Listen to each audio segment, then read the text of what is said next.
It's Thursday again, tell everybody to lock in, grab some popcorn, a drink, and go and throw your AirPods in. It's the 1 hour show, constantly speaking facts. Bulletproof stats are always shooting from Matt. And when it comes to Kyle, you getting numbers and style. Jake is gonna educate you, he has that knowledge on file. Players, step your game up, don't be sluggish or lazy. Or Jimmy J might hit you with a shaky baby. Catch him on YouTube or any podcast platform. Breaking all the news down like Shaq does the backboards. No hot takes, this is where the hottest debate's at. Now kick your feet up, cause it's time for straight facts.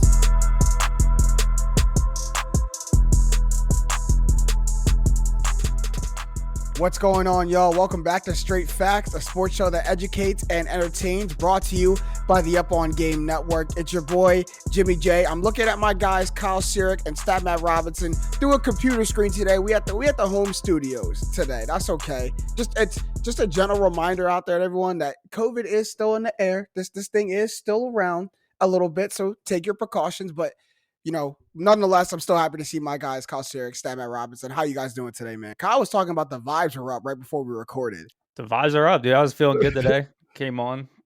Wanted to record at 5. James said 6. I was like, that's no problem either. Let's do it. So now I see why you wanted to record at 5. You was just ready to get the game started. I don't mind that, man. He's ready to Hornets are playing tonight, man. The Hornets are playing tonight. My boys Liverpool through to the Champions League semifinals, and after Villarreal upset Bayern, it's almost like a free, I don't want to say, but almost like a free pass to the final. Don't say it. Don't say that. Right? They just took down somebody else. Don't say that. Don't say that. Kyle, I'm going to do my best to keep this I'll give one stat about that leg. Villarreal had 2 shots on goal over the 2-game leg, and they scored 2 goals. That's the only shot. And bad.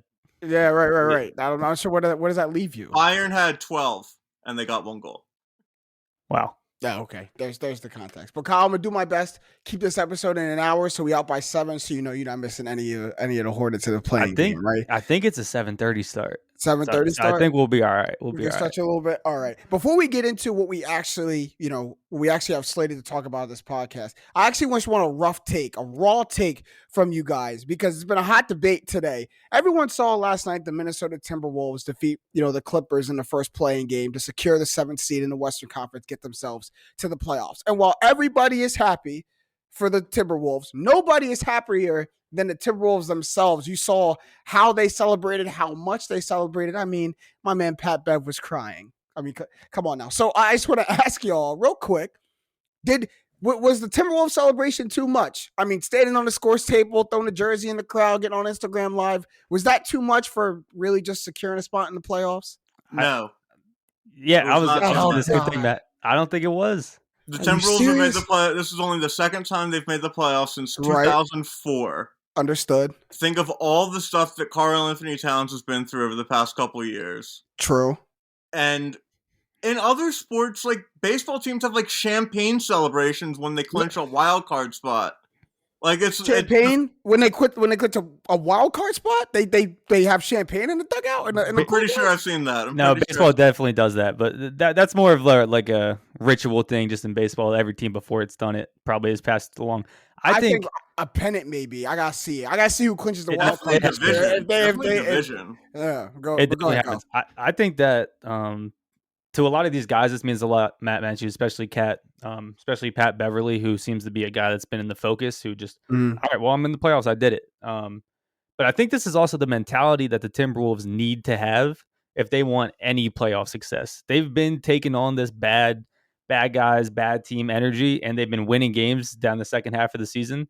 So, I mean, if they want to celebrate, they want to talk their crap on Instagram Live, maybe it's not, to the sports, I guess, older generation, maybe it's not the coolest thing, maybe it's not the right thing to do, but I think if the Timberwolves want any success, they have to have this mentality. It's in the spirit of the moment. It's after a basketball game.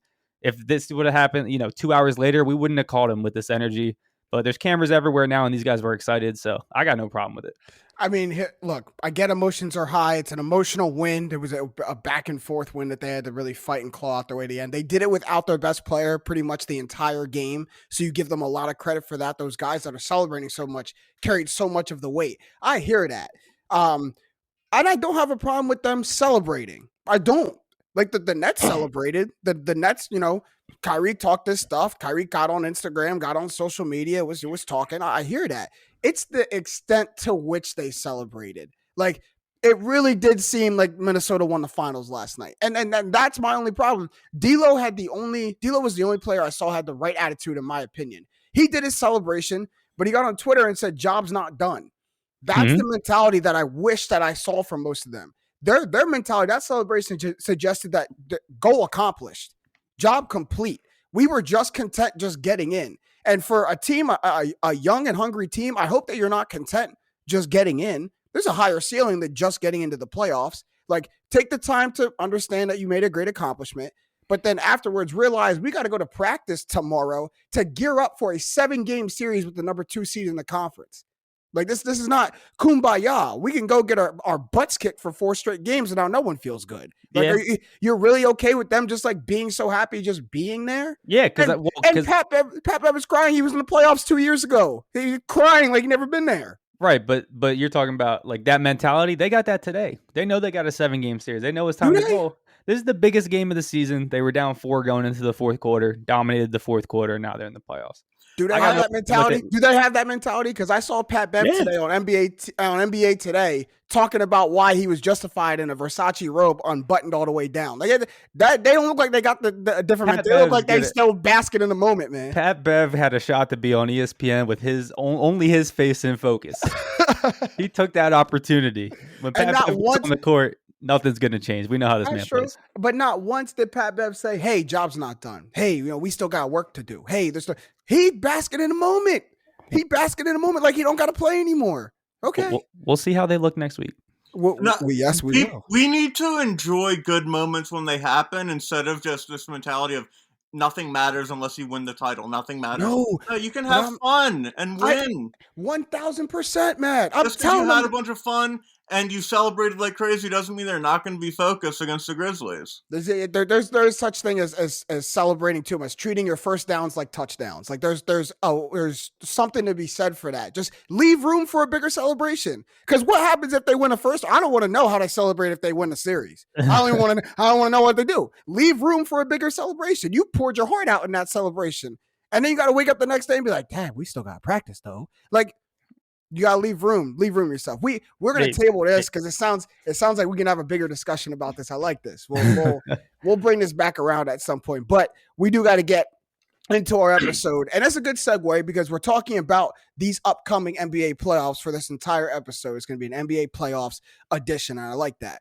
So we talked about how the Minnesota Timberwolves won that game without their most important player, but for a majority of these playoffs, there are going to be certain players for these teams that are the most important going in.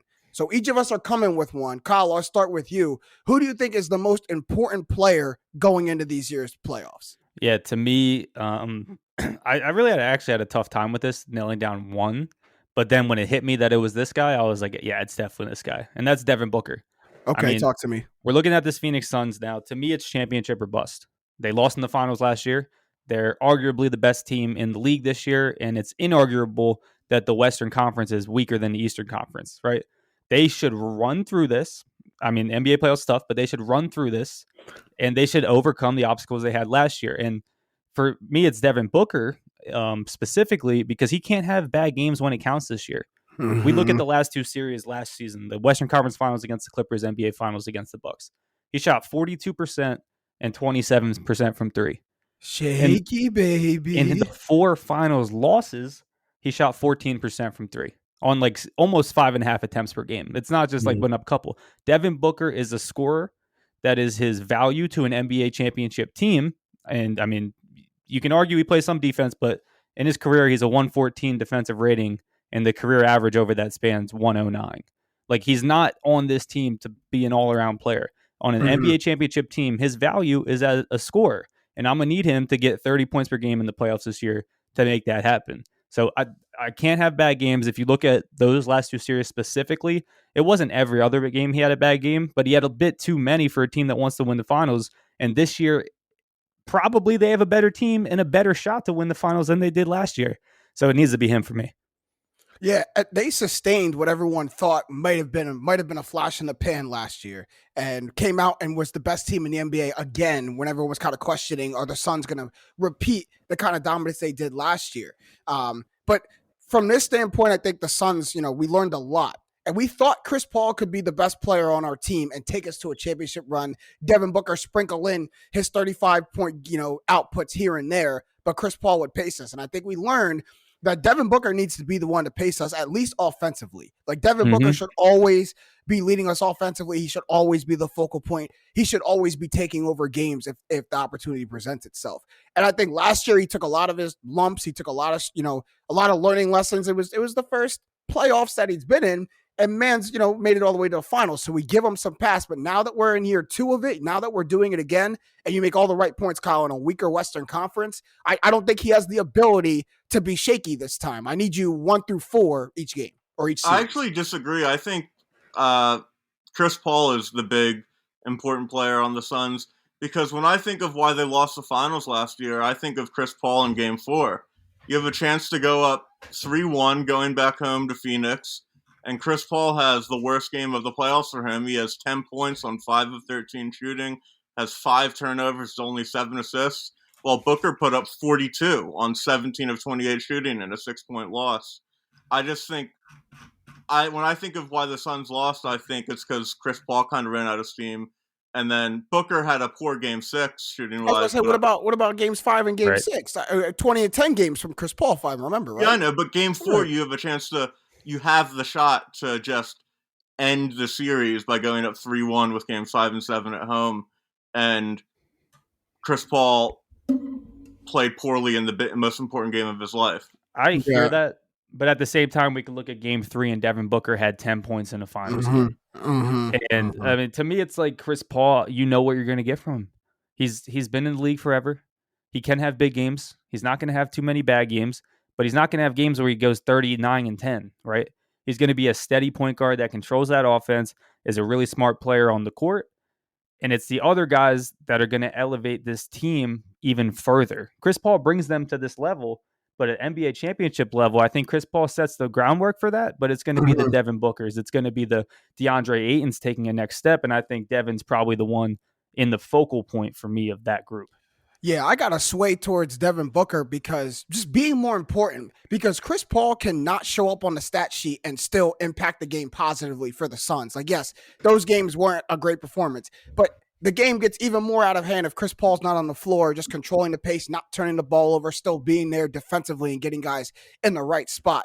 And Devin making Booker, the right plays consistently. You know what I mean? Devin Booker, if he doesn't show up on the stat sheet, he's not in the game. Like, Devin, if he's not scoring, like Kyle said, I don't think he's impacting the game as much as Chris Paul, even like DeAndre Ayton or Mikal Bridges can do if they're not scoring. If Devin Booker is not scoring, I don't think he's a big asset to the Suns because he doesn't pull weight crazy anywhere else. So I would look, Matt, no one more than me would love to say Chris Paul is the most important player in these playoffs. And I said that last year, but I gotta understand that the name of the game is to put the ball in the bucket. And the best person on my team putting the ball in the bucket is Devin Booker. He's at his hottest is one of the best in the league. And if he could take over games, there's not too many people on the Suns got takeover potential. It's Devin Booker and sometimes Chris Paul. And if Chris Paul's got to do it majority of the time, you're right. He's going to run out of steam, 35 years old. But Devin Booker can do it consistently. I can ask for 30. I didn't do it last year as his first run. I'm doing it this year. Like, I'm calling on Devin Booker to average that 30 in the playoffs if we want to make another finals run and win a championship this time. It's actually what I'm calling for Devin Booker. So 100%. I think 30 is the number too. Last year, 26 was where he finished the whole playoffs at. With the first 2 series, he was much higher scoring on average than the last 2. So really bringing it down in the bigger moments. 30 a game to me, I think gets it done this year. At least makes the finals again. Yeah, we got to see it. We got to see it. All right, Matt, who's your most important player in this year's playoffs? I got one and an honorable mention. Give me the honorable mention first. My honorable mention is Steph Curry. Steph Curry is having the worst shooting year of his career. Tough. He's coming back from an injury, and we don't know how good he'll be coming back. But everybody knows that if he just plays like he did last season, everyone on the Suns is pooping their pants in fear. Because there's no defense for when Curry's on. Yeah. And it just comes down to whether the Warriors have enough time to gel like we know they can gel. Because Klay has been very up and down since he's come back from the Achilles, understandably. Curry's had a poor shooting year, and then he got hurt. And I said this like a month ago probably, that if the Warriors are in form, no one can beat them. And we've seen it. They haven't really been in form they've been in form for like a game or two, but nothing for an extended stretch of time. And if they are in form, I think lights out for the Western Conference, including Phoenix. Okay. Good honorable mention. Very good honorable mention. But my answer is James Harden.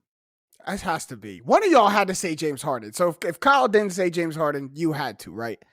The Sixers, you could make a really good argument that the playoffs break pretty well for them, because Boston. It's not even an argument. Yeah, no, you could see any of them boys. No, because we could lose to Toronto essentially. Kyle, you could. No, I get it, but Kyle, you could lose to the Nets, who are a lower seed. If you lose to Toronto, then my thing is, if you lose to Toronto, then you had no shot at winning the title anyway. Yeah, exactly. I agree. That's true. So, but to your point, right? You duck the combination of Boston, Brooklyn, until at least the conference finals. We will only have to be, if we make the finals, we'll only have to beat one of Boston, Milwaukee, Brooklyn. We won't have to beat multiple of them. Especially since Brooklyn won their first playing game, because otherwise they could be the 8. And Harden, he started off so well with the Sixers. First 3 games, it was a dream. It was just like, oh my God, this is utopia. Yeah. And Sixers fans, we got a little carried away. And Harden, since then, has been poor is a light way to say it shooting. He's been horrible at shooting the basketball. He's shooting just 36% from the field and 29% from 3. And if you're an optimist, he's just kind of laying off until the playoffs, and then he's going to really kind of push for that moment. But I just don't think, I'm worried that his hamstring injury has such long-lasting effects that he'll never be the same again. Because if you actually look at last year's playoffs, I know he was playing with the injury, but he lit up Boston in the playoffs last year. He was Brooklyn's best player in the series, in my opinion. He 27, 7, and 10.5 on 76% true shooting, and then he pulled his hamstring, and then I don't think you can really knock his stats against the Nets in the next round because he was playing on one leg. Because he was 3 of 17 in Game 7, but what can you expect playing overtime 40 plus minutes on a bum hamstring? No, he played all the minutes, 53 minutes on a bum hamstring. Right. I mean, I hear you. I want to pull the reins a little bit on being afraid he'll never be the same again. I think, give him a nice full off season, give him an adequate rehab. I think James Harden will be fine. But he is aging. He's 32. He's going to be 30. Right. No, it's not a light injury, but he's not never going to be the same again. It's a hamstring injury. We can get through. We can work this out. I do think it might have some kind of effect on maybe the way, his play style, because he just doesn't seem to be in score first mode right now. And he wasn't in score first mode majority of the time in Brooklyn. That's why he wanted to go there. That's why they brought him there, to be facilitator first. And you could score second when the opportunities present itself. And then 30 points a game, James Harden goes down to 24, 25 points a game, James Harden, with 10 assists and 6 and 7 rebounds because he's doing more. And I think what excited James Harden so much about playing with Joel Embiid is I can still be facilitator first, but there's no one on the perimeter with me. So when it's my time to take over the perimeter, I don't have to share it with Kyrie Irving and Kevin Durant. Joel Embiid is down there in his own space. But I just don't think Harden has gotten out of that facilitate first, pass first mentality. And he's trying to get guys like Tyrese Maxey in their spot and Tobias Harris in their spot, maybe knowing that I'm going to need these guys in the playoffs. So let's get them acclimated now. Let's get them their shots now. But I think it's just a way he's approaching the game right now. And I do think that switch can flip. I'm just wondering if it will and when it will. See, I think James Harden's got us all fooled here. Personally, I agree with Matt. He's one of the most important players in these playoffs. He was one of the guys I was thinking of too. For the reason that all the criticism's on him right now, he's on the team that went all in, and he's really been someone you can point at that needs to play better, right? People love talking about Philly. People like hating on this team.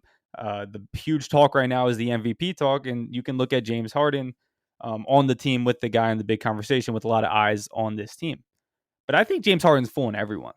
I think what we've seen since he's joined the Sixers is a guy that, came in, put on the show for the first couple of games, and then wants to figure out how to play with this offense, wants to let Joe Wall go off, be the MVP, wants to do all that. He's only taken 13 shots a game. That's not James Harden. James Harden is a 17 to 20 shots a game type guy. That's my point. That's kind of my point. But you can't tell me this man's not going to just turn it up and start being more aggressive in the playoffs. He knows how the playoffs work. He's played almost 150 career playoff games now, has made multiple conference finals. I think. And an NBA finals. And an NBA finals, actually, early in his career with the Thunder. I think he is going to turn it up, and now he's going to look to be this second scorer. I don't think he's going to defer a shot to anyone besides Embiid and Tyrese Maxey. Will he still do the driving kicks? Will he still make the correct passes? Yes. But he's not, when he dribbles up the court and Embiid's off the court, he's now the guy to score. He's not getting into the offense to get George Niang an open three. He's not doing all this. I mean, I actually think James Harden is going to shoot 16 shots a game at the minimum in the playoffs, so we're going to see a different type of offense from the Sixers than we've seen since he's joined. I can tell you exactly where those 3 shots should come from if they happen, because the amount of times that Harden gets a catch and shoot 3 opportunity and then immediately passes is baffling to me. It's the swing one. It's the trying to get the rhythm and flow of the offense. I see where he wants to do it. I think was kind of doing a crash. If we're going with Kyle's theory, which I 70% believe, he's doing a crash course on who he can trust when he needs to make those passes in the playoffs. Yeah, so it's right. When can I swing it to Niang? When can I swing it to Toby? When can I swing it to Danny? When can I swing it to Matisse? When can I swing it to Danny? Never. I'll answer that question right now. Stop. Y'all learned the hard way last year that Danny I don't want to see Danny Green on the court for more than 5 minutes. Danny Green stays healthy, we beat Atlanta. I'm just saying. Thank you. I agree. I actually agree. But no, I think James Harden can flip the switch. He will. I also think he's got no choice. I also think if you look the way the Sixers are, constructed right now, and when he doesn't have his best night, I don't think the Sixers get far if Maxey is averaging more points in the playoffs than James Harden. And through the latter part of James Harden with the Sixers, him and Maxey are about right there neck and neck with scoring outputs. He's not outpacing Maxey too much. And you're right, Kyle. Those scoring outputs have to go up, and you can't be the reinforcement for Ben Simmons and still make Joel Embiid go for 40 and 20 every playoff game and edge out a victory. You were brought in here to Joel. You don't have to do that every night. If you do that 2 times a series, great. We'll take it. We'll probably blow the team out. But that's not on you to go for 40 and 15, 35 and 20 on a game in and game out basis. Because I'm here. James Harden is here. If there's a night you don't got it, I'm going to put up 35.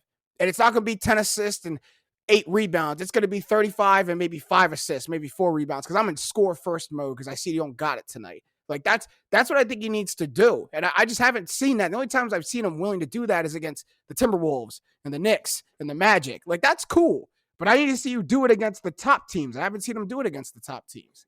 Yeah. And that's where my worry lies a little bit in the theory of him purposely doing it. The easiest schedule since the All-Star break. So hasn't had a lot of less games against top teams, but your point still stands. Definitely holds up. And he sat some big time games too. There's a couple of games back to backs. Yeah. So a couple of them kept big teams. I agree with you. There's no shot that he can take 13 shots a game and the Sixers make a deep playoff run. I mean, that would have to be off Maxey being a 28 a game player, which he's not. But I think Maxey can be very efficient. To your point, I think you're right. Harden should probably average more in these playoffs than Maxey, but don't underestimate Maxey's ability to go for 28 in a random playoff game once a series. Which could be great. But and even to that point, they might need that one game. They will. The Sixers make a run off those 3 guys. You're gonna get a Tyrese Maxey game at least once a series. If you hope to make a run, Tyrese Maxey's going to have a game at least once a series. And he's part of a big three. That shouldn't shock anyone. That shouldn't be, it shouldn't be crazy to imagine if you're part of a big three. But all right, I'll round out this segment of most important. Mine is a guy who's been missing for a lot of the season, and it's literally had an effect to his team at all. And that's Ja Morant. Like Ja Morant with the Grizzlies, we know that the Grizzlies have had a crazy record without Ja Morant, 20-5 this season, right? But in the playoffs, to me, you just don't win without your best player. It's a 7-game series. If your best player is not there or not showing up against other playoff teams, you're just not going to get it done. And the last 3 games they didn't have Ja, they lost, and those all happened to be against playoff teams, the Nuggets, the Jazz, and the Celtics, not in that order. But those 3 teams are the last 3 games that they lost without Ja against all good teams. It's just an example, a microcosm of what they're going to have to go through.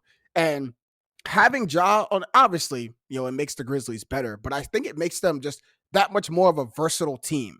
Like everyone, loves the high flying, the crazy electrifying plays from Ja Morant, and he has that, right? He's, one of the best in fast break points in the league. I believe is 4th, but he leads the league in points in the paint. And only a quarter of those points come in transition. So a lot of those points are coming in the half court when the game slows down, which is playoff basketball, right? And the ability for your guard to get in the paint like that, create, and if he's not scoring, dish it out, or at least just attract all that attention is going to help your team. And he's above guys like Giannis, Jokic, Anthony Davis, LeBron. Those are all the guys after him in points in the paint. Those aren't, those are half court, but a lot of those are half court players, guys who make their living of driving in, and they're all big men. Like I think he's the last guard in like 25 years or something like that to lead the NBA in points in the paint. So they're going to need Ja Morant. This whole group is inexperienced when it comes to the playoffs, especially being this high of a seed. They're a 2 seed. No one in their core has been in this situation yet. So Ja's the only one to me who has that takeover ability with the Grizzlies. The 2 highest scoring outputs this year for them, 52 and 46. No one has above 40. Dylan Brooks is the only other one with 37 this year. No one's got that takeover ability. No one's got that give me the ball and watch me work on the Grizzlies other than Ja Morant. And in the playoffs, you can be as great of a team and great chemistry as you want to. At some point, it's going to slow down. The ball's going to need to go in your best player's hands, and he's going to have to make plays. So I think if the Grizzlies want to not show everyone that they were just the sexy team in the regular season, that they actually are here to be contenders, Ja's got to be available on the court, and he's going to have to, be upper echelon, be that all-star starter, that, all-NBA type player that everyone was billing him to be, 2nd overall pick. He's just got to be there for the Grizzlies. 100%. And not only does Ja Morant make them a better team, a more versatile team, like you said, Ja Morant makes them a dangerous team in these NBA playoffs, something that is not there when he's not there. They're not a dangerous team in the playoffs without him. Obviously, they're the best player, but I agree with you. He's very important because I'm looking at their draw. They're going to get the T-Wolves in the first round. They get past that, they have to play the Warriors most likely. And there is no shot that, and I know they're playing well, like blah, blah, blah. Like Grizzlies are playing well. They have good players. Yeah, they have good players. You're not beating the Warriors in the second round if Ja Morant doesn't take over. And I'd be very interested to see that series. That's going to be a coming out party for Ja if they're able to beat the Warriors. If this season was a coming out party, let him cap it off with that series. I mean, it's going to be nuts. To me, this season for Ja is let's learn. It's like, this is the first time we've really gotten to. I know he made the playoffs last year, but this is the first time he's come in with expectations. They're the 2nd best record in the NBA. They should be the 2nd favorites to win the title just based on that. And this is the first time we'll see him in these high pressure, high intensity games where he's expected to win. And that's why he's the most important player on the Grizzlies, because you can't win in the playoffs without someone who can be that showtime performer. And he, as much as they succeeded him in the regular season, the playoffs are a completely different animal. And this postseason, we're going to learn more about Ja Morant than we have throughout his entire NBA career up to this point. And to that point, go ahead, Kyle, my fault. There's not a better, like, you wouldn't talk about, we had a little conversation about, people where you get drafted is a big thing, right? There hasn't been a better spot to learn than the Memphis Grizzlies for Ja Morant. He goes into a system that has no superstars, good role players who none of them are shoot first guys, and you're a point guard, right? A number 2 point guard who they want to have the ball with role players around him that don't really need to shoot, right? Not a guy that's going to take the ball in ISO. Like, there has not been a better situation, and now they're good. I mean, I think this has launched a trajectory of his career. Just crazy, just being in this fit.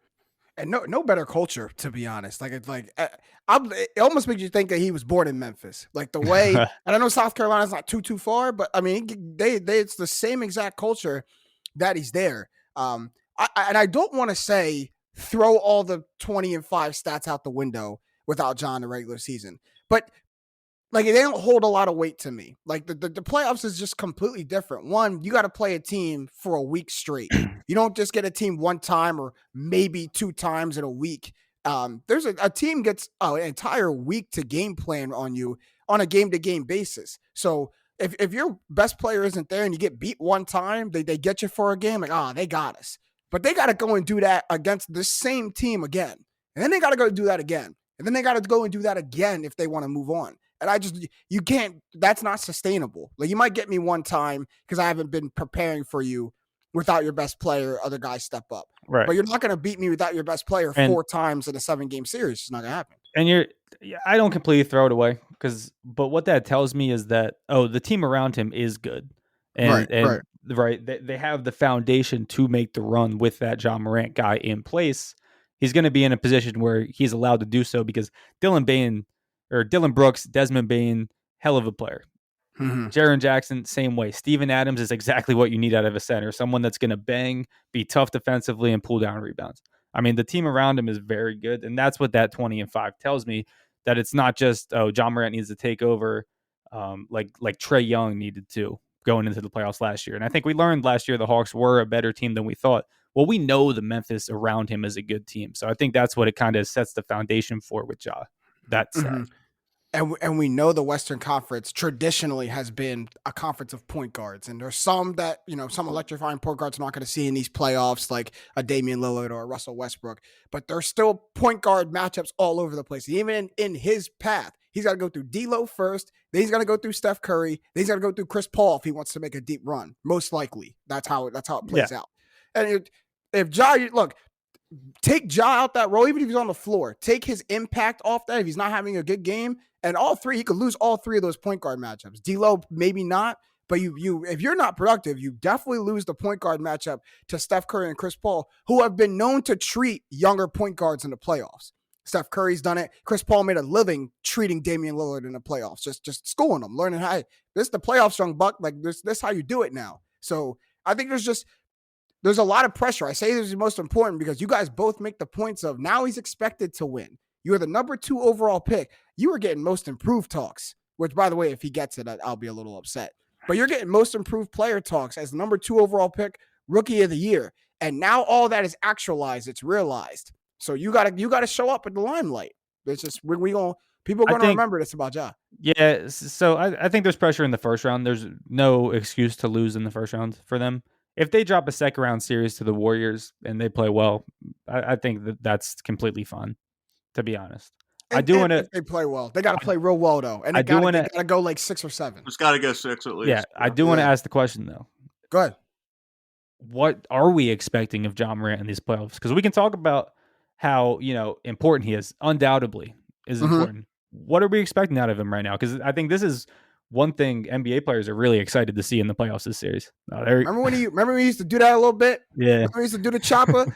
That's what I'm expecting. High motor, vroom vroom. Don't get in the playoffs and think you got to take it off the gas pedal. You got to be a little bit more technical. You got to be a little bit more, strategic in your movements in your half court. But don't take the foot off the gas pedal, job. Don't think that you got to throttle it down. You better get in there, run past everyone, dunk over everyone, cross everyone like you're doing in the regular season. That's what I'm expecting from Ja. And I think if he has that mentality, all the stats that we're looking for, the certain amount of points, certain amount of whatever, I think that comes with it. But I think the mentality is what I'm looking for. Be the dog still. You still got to be a dog. He needs to go up against Steph Curry and think, I'm better than you.